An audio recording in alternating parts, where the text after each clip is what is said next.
Team India అరంగేట్రం కోసం ఎప్పటి నుంచో ఎదురు చూసిన సర్ఫరాజ్ ఖాన్ తన తొలి టెస్టులోనే సత్తా చాటి అందరి దృష్టిని తన వైపుకు తిప్పుకున్నాడు.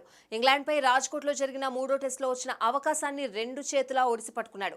తొలి ఇన్నింగ్స్లో 62 పరుగులు చేసి దురదృష్టవశాత్తు రనౌట్ అయ్యాడు. సెకండ్ ఇన్నింగ్స్లోనూ 68 పరుగులు చేసి అజేయంగా నిలిచాడు. టెస్ట్ మ్యాచ్లో సర్ఫరాజ్ దూకుడు చూసి ఇప్పుడు అతని కోసం ఐపీఎల్ ఫ్రాంచైజీలు పోటీ పడుతున్నారు. 2023 ఐపీఎల్ మినీ వేలంలో 20 లక్షల కనీస ధరకు సర్ఫరాజ్ అమ్ముడుపోలేదు. అయితే నివేదికల ప్రకారం ప్రస్తుతం Kolkata night riders, Chennai super Kings, royal Challengers Sarfaraz ను దక్కించుకోవాలని చూస్తున్నాయి. ఇప్పటికే రింకు సింగ్, నితీష్ రాణా, శ్రేయస్ అయ్యర్లతో కూడిన బ్యాటింగ్ లైనప్ ను బలోపేతం చేసే ప్రయత్నంలో సర్ఫరాజ్ ను తీసుకోవాలని KKR mentor Gautam Gambhir franchise అధికారులకు సూచించాడట. అలాగే సర్ఫరాజ్ తో ఒప్పందం కుదుర్చుకోవడానికి చెన్నై సూపర్ కింగ్స్ కూడా పోటీలో ఉందని, ధోని అధికారులకు గ్రీన్ సిగ్నల్ ఇచ్చాడని మరికొన్ని నివేదికలు చెప్తున్నాయి. ఇక రాయల్ ఛాలెంజర్స్ బెంగళూరు కూడా సర్ఫరాజ్ పై ఆసక్తి చూపిస్తున్నట్లు వార్తలొస్తున్నాయి.